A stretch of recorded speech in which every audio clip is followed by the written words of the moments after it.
Ceci est un livre audio autogénéré par Google. Historique.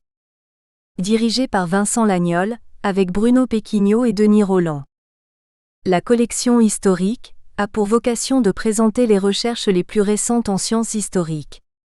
La collection est ouverte à la diversité des thèmes d'études et des périodes historiques. Elle comprend 3 séries. La première s'intitulant Travaux est ouverte aux études respectant une démarche scientifique, l'accent est particulièrement mis sur la recherche universitaire, tandis que la deuxième intitulée Sources a pour objectif d'éditer des témoignages de contemporains relatifs à des événements d'ampleur historique ou de publier tout texte dont la diffusion enrichira le corpus documentaire de l'historien. Enfin, la troisième, Essais, accueille des textes ayant une forte dimension historique, sans pour autant relever d'une démarche académique. Série Travaux. Jacques Lose, la Confédération générale des vignerons du Midi. 1907 à 1997. Un siècle de syndicalisme viticole, 2020. Jade Azoug-Montané, d'Ava à l'AFP, Histoire d'une agence de presse unique, 2020. Cécile Khalifa, Les Lusignans, l'île d'Aphrodite et la guerre. La défense de Chypre médiévale, 2020. Didier Chauvet, Franz von Papen, Les années au pouvoir, 1932 à 1934. Chancelier et vice-chancelier de Hitler. Un portrait politique, 2020. Frédéric Zarch, Une histoire des étrangers à Saint-Étienne. Les indésirables, 19e-20e siècle, 2020. Patrice Foutakis, Les 3 saisons. Un carrosse sur le chemin du chevalier Antonio Bosio, 2020. Éric Fabre, Le commerce en Haute-Provence. Objets et moyens, fin du XVIIe milieu du XIXe siècle, 2020. Gaël Odéon, Philippe le Bel et l'affaire des Brus, 1314. Nouvelle enquête sur une affaire d'État ou pourquoi les femmes n'ont jamais régné en France, 2020. Gavin Bowd, Les communismes britanniques et français, 1920 à 1991, 2020. Remerciements. Je tiens à remercier toutes les personnes qui ont pu m'aider ou me soutenir lors de la rédaction de cette étude. Je pense d'abord à mes parents, grâce à qui j'ai pu vivre de formidables années d'études à Paris. Je remercie aussi en particulier ma mère pour continuer de m'enseigner le hongrois tous les jours, ainsi que mon père pour sa relecture attentive de ce manuscrit. Je pense également à tous mes amis, que j'ai la chance d'avoir à mes côtés. Rédiger ce travail fut aussi l'occasion pour moi de rencontrer certains acteurs importants des relations franco-hongroises. Je pense en particulier à Zoltán Garadné, qui me reçut et dont la conversation fut d'une grande aide. Je remercie Georges Cassaille pour son précieux témoignage. Je remercie également mon professeur Antoine Marès. Enfin, je dois également beaucoup à Catherine Aurel, que je remercie infiniment pour son soutien et ses précieux conseils. Cette étude est largement tirée de mon mémoire de master soutenu à l'Université de Paris 1, Panthéon-Sorbonne.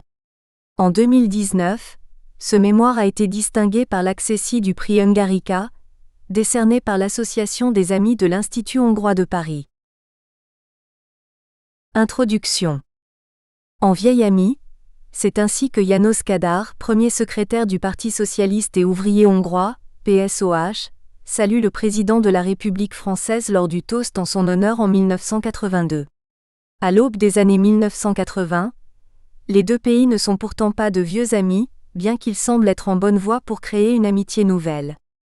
La dernière décennie de la guerre froide correspond en effet à une période d'accélération et d'approfondissement sans précédent des relations bilatérales franco-hongroises, se traduisant par des échanges diplomatiques plus intenses et de nombreuses fois au plus haut niveau de l'État. Si les contacts se sont déjà multipliés à la fin des années 1960, l'élection de François Mitterrand semble donner une impulsion toute particulière au rapprochement. Ce processus inédit contraste avec l'historique des relations entre les deux pays. En effet, en ne considérant que le seul XXe siècle, la France et l'Autriche-Hongrie étaient ennemis durant la Grande Guerre, et durant la Seconde Guerre mondiale, si les deux pays n'étaient pas officiellement opposés, il serait difficile de dire qu'ils étaient dans le même camp. Toutefois, il ne s'agit pas d'un antagonisme historique. Cette double confrontation résulte davantage des mécanismes d'alliance et de la géopolitique européenne que d'une véritable rivalité historique. S'agit-il alors d'ignorance réciproque ? Que manifeste l'absence traditionnelle de relations politiques au plus haut niveau entre les deux pays ? Parler d'ignorance serait également inexact. En effet, l'ignorance fonctionne bien dans le sens de la France vers la Hongrie mais pas dans l'autre. Dans l'imaginaire collectif des Français du XXe siècle, la Hongrie évoque bien peu de choses. De même au cours du XIXe siècle, la Hongrie demeure largement méconnue jusqu'au compromis de 1867 où un relatif intérêt français émerge. Les années 1880 à 1896 sont même une sorte d'âge d'or dans les relations franco-hongroises. Mais par la suite, et jusqu'à la Première Guerre mondiale, l'une des principales idées répandues au sujet des Magyars est celle qui dépeint des Hongrois anciennement opprimés devenus oppresseurs, aura la vie dure et des conséquences incalculables. Cette mauvaise image a de surcroît pu se poursuivre avec la mauvaise réputation née de la révolution communiste de Béla Kun, puis de l'alliance très rapide entre Horthy et Hitler, jusqu'au moment où la Hongrie fut classée avec tous les autres pays de l'Est, au rang de dictature communiste et totalitaire durant la période Rákosi. Un des rares épisodes de sympathie en France pour la Hongrie fut la révolution de 1956, violemment réprimée par l'armée soviétique. Ainsi, même si la France a pu historiquement tourner son regard vers la Hongrie, ce ne fut en général pas avec un a priori très positif. Cet héritage culturel n'est pas sans conséquence lorsqu'il s'agit de rapports internationaux et d'événements diplomatiques, puisqu'il influence souvent les décideurs de manière inconsciente. À l'inverse, les Hongrois, et pas seulement leurs élites, regardent vers la France avec curiosité voire avec admiration. La tradition révolutionnaire française a inspiré les libéraux hongrois de 1848. La culture française en général est admirée et apprise, et ce depuis la Renaissance. Mais à cette admiration s'ajoute un mauvais souvenir, et même un traumatisme. Le traité de paix de Trianon du 4 juin 1920 signé à Versailles à l'issue de la Grande Guerre qui priva la Hongrie des 2/3 de son territoire historique. La France n'est évidemment pas l'unique responsable du découpage territorial dont a souffert la Hongrie. Elle a cependant joué un rôle, et le lieu de signature du traité a contribué à ancrer ce douloureux souvenir dans un lieu précis, devenu depuis indissociable de la France.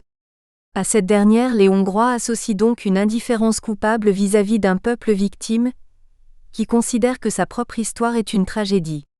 Cet héritage fait que durant la guerre froide, les Hongrois ont toujours des arrière-pensées dans leur relation avec les Français. Il existe par ailleurs une asymétrie patente dans les rapports entre les deux peuples et les deux cultures, ainsi qu'entre les deux États. Dans les années 1980, la Hongrie est un petit pays d'Europe centrale d'environ 10 millions d'habitants satellisé par l'URSS, 2 fois perdante durant les guerres mondiales. La France est une puissance victorieuse, devenue détentrice de l'arme atomique sous le général de Gaulle, membre permanent du Conseil de sécurité de l'ONU, 4e PIB mondial.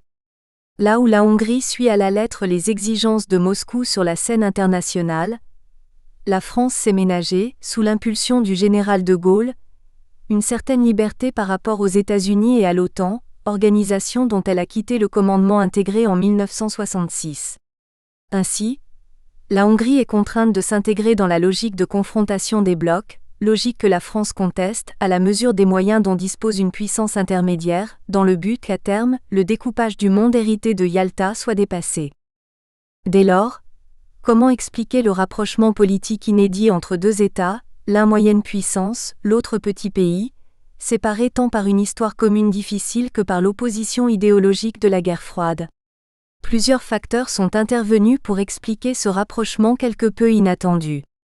D'abord, le système particulier mis en place en Hongrie par l'équipe dirigeante de János Kadar n'est pas passé inaperçu. La dictature molle, progressivement établie au début des années 1960, cherche à s'assurer un certain soutien, ou du moins la tolérance de la population, ceci en évitant de recourir à la coercition selon le principe de « qui n'est pas contre nous est avec nous », ainsi qu'en faisant la promesse d'assurer le confort matériel de la population. Cette politique intérieure, tout à fait particulière au sein du bloc de l'Est, a rendu la Hongrie attractive pour les pays occidentaux, réputation encore améliorée par le prestige dont pouvait jouir Kadar tant à l'Est qu'à l'Ouest. Celui-ci, malgré sa loyauté sans faille envers Moscou, a cherché à multiplier les liens de la Hongrie avec l'Occident, principalement pour des raisons économiques et commerciales. Dans les années 1960 déjà, les relations bilatérales se renouent, au moment où la politique extérieure du général de Gaulle de 1958 à 1969 s'exprime avant tout par une diplomatie bilatérale. C'est notamment en 1966 qu'est signé un accord de coopération culturelle et scientifique entre la France et la Hongrie, étape essentielle dans le rapprochement franco-hongrois. À la fin des années 1970, les deux pays ont intensifié leur rapprochement. Le Premier ministre Raymond Barre s'est rendu à Budapest en 1977. L'année suivante, János Kadar était accueilli à Paris par le président Valéry Giscard d'Estaing. Élu en 1981, François Mitterrand assume pleinement la direction de la politique étrangère de la France, poursuivant ainsi l'héritage gaullien et contrôlant ce domaine réservé. Tranchant avec son prédécesseur, il marque son début de mandat par une fermeté à l'égard de l'URSS, tout en cherchant à être présent en Europe centrale. En témoigne son voyage à Budapest en juillet 1982, qui constitue non seulement son premier déplacement officiel dans le bloc de l'Est, mais surtout le premier déplacement officiel d'un chef d'État français en Hongrie. Par la suite, son intérêt pour l'Est n'a pas faibli.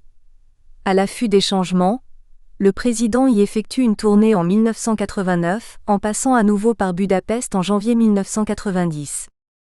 Ce sont ces déplacements présidentiels qui ont été le plus souvent analysés par l'historiographie des deux pays, bien que l'historiographie hongroise ait davantage traité des relations franco-hongroises que son homologue française, sous la plume en particulier des historiens Zoltán Garadné et Gustave Ketschke. En France, la thèse de Pierre Bouillon compare les relations bilatérales franco-hongroises et franco-roumaines sur la période de 1968 à 1978.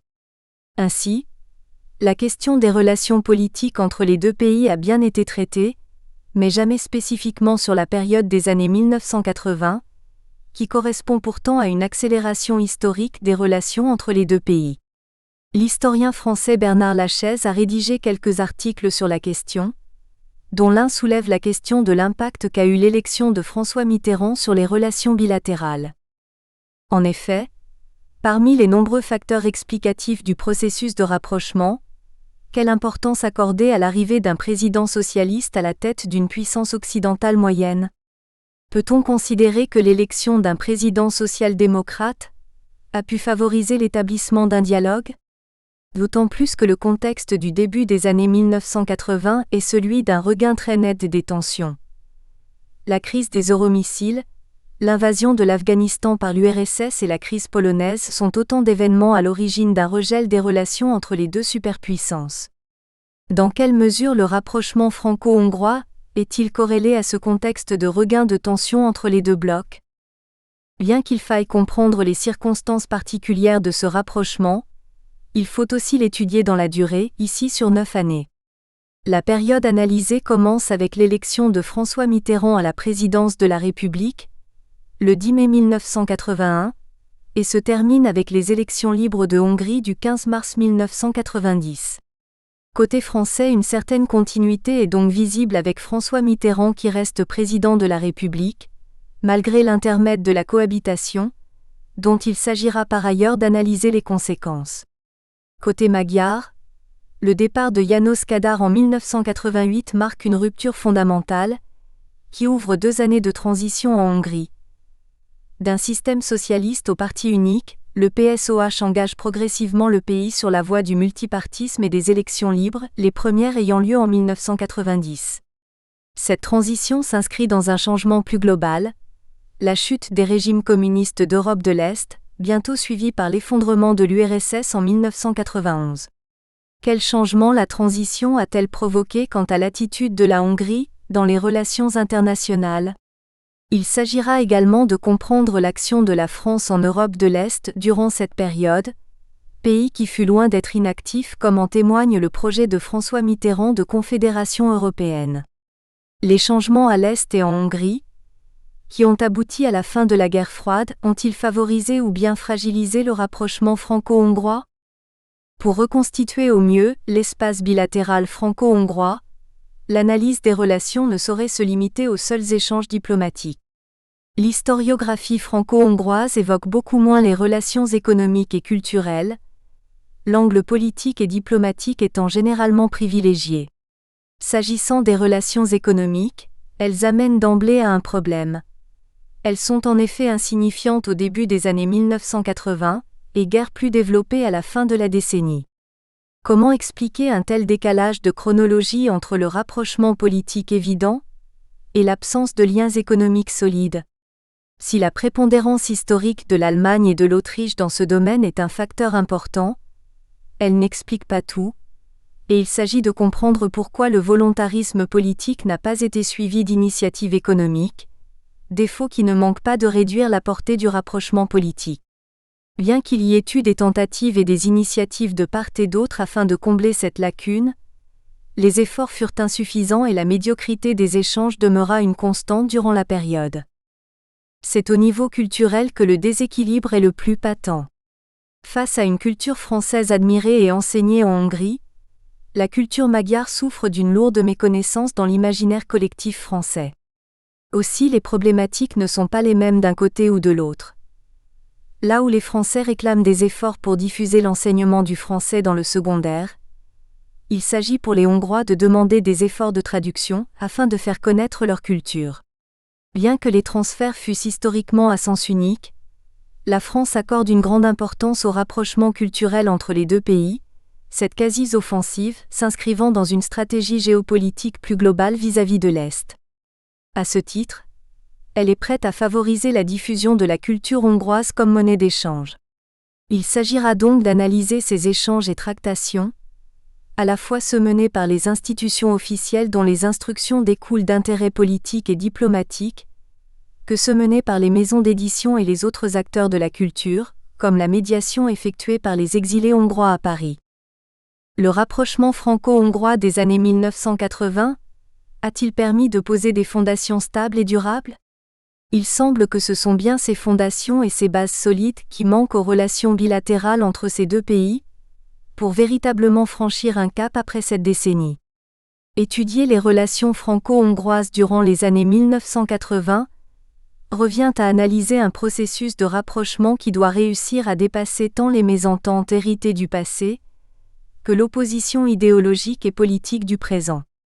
Il s'agira d'abord d'analyser les relations politiques et diplomatiques chapitres 1 et 2, suivent l'étude des relations économiques et commerciales, chapitre 3, et celle des relations culturelles, chapitre 4. Chapitre 1, dépasser l'ignorance et les antagonismes, motifs et prémices d'un rapprochement. Les années 1980 constituent une période durant laquelle les relations franco-hongroises se nouent pleinement. Des rencontres à haut niveau sont fréquentes, notamment avec le voyage de François Mitterrand à Budapest en juillet 1982, venue qui constitue le premier déplacement d'un chef d'État français en exercice en Hongrie. Certes, cet approfondissement ne part pas de rien. Les relations diplomatiques furent officiellement renouées en 1945 et dès la fin des années 1960, des échanges diplomatiques entre responsables politiques ont lieu, Kadar visitant même Paris en 1978. Ce rapprochement plus intense qui a lieu durant la décennie, n'est-il donc que la suite logique d'un lent processus de rapprochement entamé plus tôt ? Ou bien intervient-il à la faveur de changements propres à cette période ? Il faut donc comprendre ce qui, d'un côté comme de l'autre, pousse à se rapprocher d'un pays qui historiquement n'était pas une priorité. Plusieurs pistes sont à explorer. Côté français, quel impact donner à l'élection de François Mitterrand ? En effet, si son élection n'est pas vraiment vue d'un bon œil par les soviétiques, Thomas Schreiber note que la Hongrie est un des rares pays de l'Est, avec la Yougoslavie, à faire bon accueil à cette élection, où l'on espère qu'elle sera synonyme d'un regain d'intérêt pour la région. Côté hongrois, quelle importance peut-on accorder au kadarisme et à l'indéniable curiosité qu'il a soulevée en France ? Ce rapprochement est ainsi le fruit d'une multiplicité de facteurs relevant davantage du conjoncturel. C'est à la faveur d'un contexte précis que ces deux pays finirent par se rapprocher. La présence française en Europe de l'Est face à la concurrence et aux défauts des partenaires traditionnels. Renforcer l'influence française en Europe de l'Est. L'intérêt de la France pour la Hongrie s'inscrit dans une approche plus globale, celle de la politique à l'Est.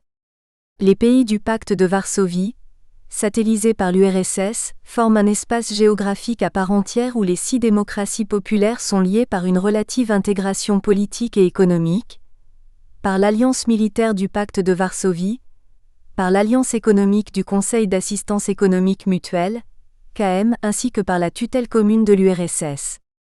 L'Europe de l'Est est ainsi considérée comme une zone d'influence cohérente où la présence française est jugée comme nécessaire. Dans cette zone d'influence, la Hongrie n'est à bien des égards qu'un pays parmi d'autres.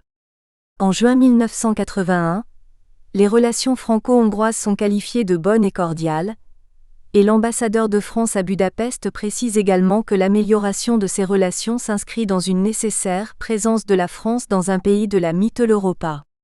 Cette vision englobante de la région se manifeste concrètement lorsqu'il s'agit de négocier les conditions d'octroi de visa aux ressortissants d'Europe de l'Est. En effet, la Hongrie, du fait de l'amélioration des relations politiques depuis la fin des années 1970, propose, voire réclame à la France une suppression pure et simple des visas entre les deux pays. La France y oppose un refus systématique, motivé par la volonté d'imposer un régime unique à l'ensemble des démocraties populaires. Ce regard français homogénéisant rappelle que si Paris a pu entretenir des relations privilégiées avec certains États de la région, Pologne, Roumanie ou avec la Petite Entente lorsqu'elle existait, il s'agit malgré tout d'un espace où historiquement la France n'a jamais été dominante. Située, d'aucuns diraient coincée entre l'Allemagne à l'ouest et la Russie à l'est, l'Europe médiane est historiquement dominée par ces deux puissances. L'Europe de l'Est est donc une zone d'influence, car elle met en concurrence de nombreux pays d'Europe occidentale comme le Royaume-Uni ou l'Italie, qui essaient d'étendre leur influence tant économique que politique en Europe de l'Est. Mais il est un acteur historiquement dominant, dont la présence préoccupe particulièrement le Quai d'Orsay, la République fédérale d'Allemagne. C'est son influence, que le terme de Mitteleuropa met particulièrement en valeur, que la France aimerait venir pondérer. En témoigne la manière dont le ministère évalue l'efficacité de la présence française. Elle est alors insuffisante car modeste par rapport à celle de certains de nos partenaires, RFA notamment. La présence française efficace est celle qui parvient à approcher le niveau d'influence de Bonn dans la région. En effet, à l'heure où l'intégration européenne à l'Ouest ne peut que s'approfondir, la France ne peut laisser la RFA prendre une avance irrattrapable en Europe centrale. Cela implique de venir concurrencer l'influence allemande à l'Est, tout en sachant très bien que les relations politiques, économiques et culturelles entre la Hongrie et l'Allemagne sont nettement plus développées que ne le sont les relations franco-hongroises. Cette volonté de venir concurrencer l'Allemagne ne semble pas pouvoir s'interpréter, au début des années 1980, comme une volonté de contenir le revanchisme allemand en se créant une alliance de revers avec des pays particulièrement concernés par la question allemande. Cela a pu être le cas sous le général de Gaulle, qui voulait contrôler l'Allemagne dans le cadre de l'Europe de l'Atlantique à l'Oural, rendant possible et même souhaitable une coopération avec les démocraties populaires. Ce mobile semble avoir disparu, et le principal motif relève plutôt de motivations mercantiles, ainsi que de la volonté d'être présent dans cette partie de l'Europe à l'heure où se construit l'intégration politique de l'Europe de l'Ouest. Le dernier acteur, mais qui est en réalité davantage le premier, motivant la présence française dans la région est évidemment l'URSS. Les démocraties populaires étant satellisées par l'Union soviétique, toute interaction avec l'un de ces pays signifie interagir indirectement avec Moscou. Dès lors, il faut questionner chacun des liens qu'entretient la France avec une démocratie populaire. Les pays d'Europe de l'Est présentent-ils en eux-mêmes un intérêt au dialogue ? Auquel cas approfondir les relations bilatérales avec la Hongrie serait une fin en soi ? Ou bien ne sont-ils que des leviers et des moyens de pression dans le seul dialogue qui compte alors, celui avec l'URSS ? D'autant que dans le contexte de tensions dues à la crise des euromissiles, cette ambiguïté frappe pleinement les relations avec les pays d'Europe de l'Est. L'élection de François Mitterrand joue un rôle important puisqu'il a, dès le début de son mandat, tenu à se démarquer de son prédécesseur sur cette question.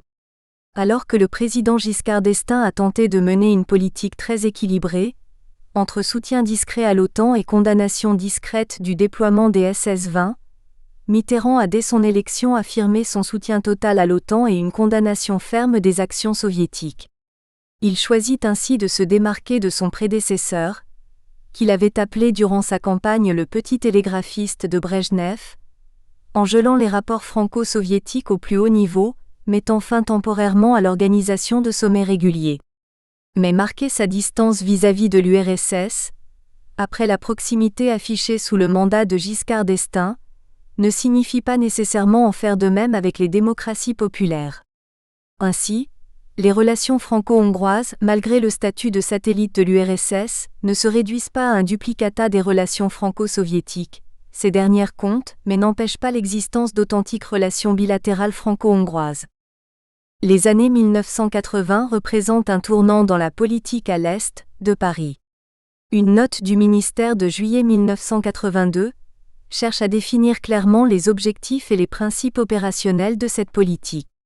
Ainsi, toute politique française vis-à-vis de l'Europe de l'Est ne peut avoir qu'un seul objectif: atténuer la coupure artificiellement imposée par le totalitarisme idéologique, ce qui s'inscrit directement dans le principe directeur gaullien de dépassement de Yalta.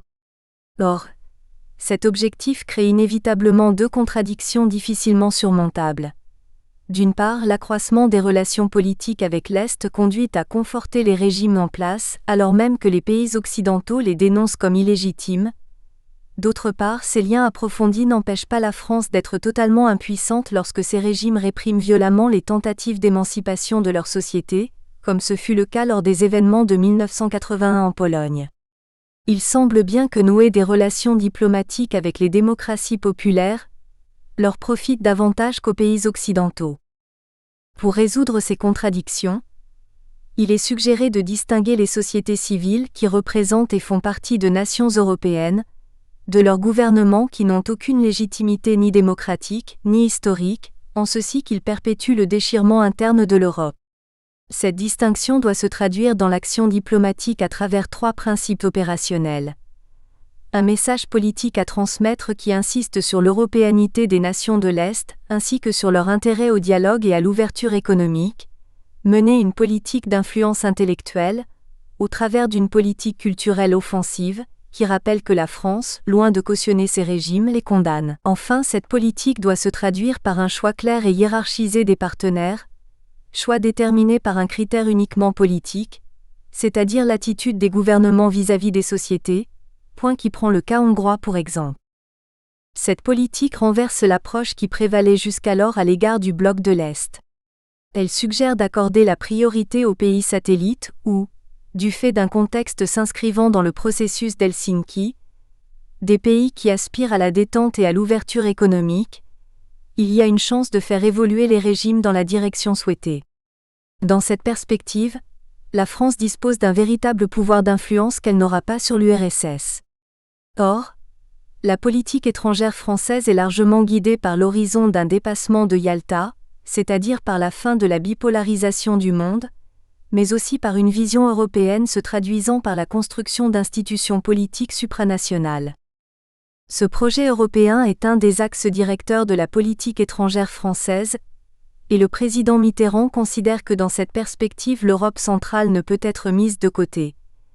Il le rappelle dans un discours donné devant le Conseil de l'Europe en 1982, dans lequel il évoque, parlant d'une famille, les absents qui font eux aussi partie de l'Europe.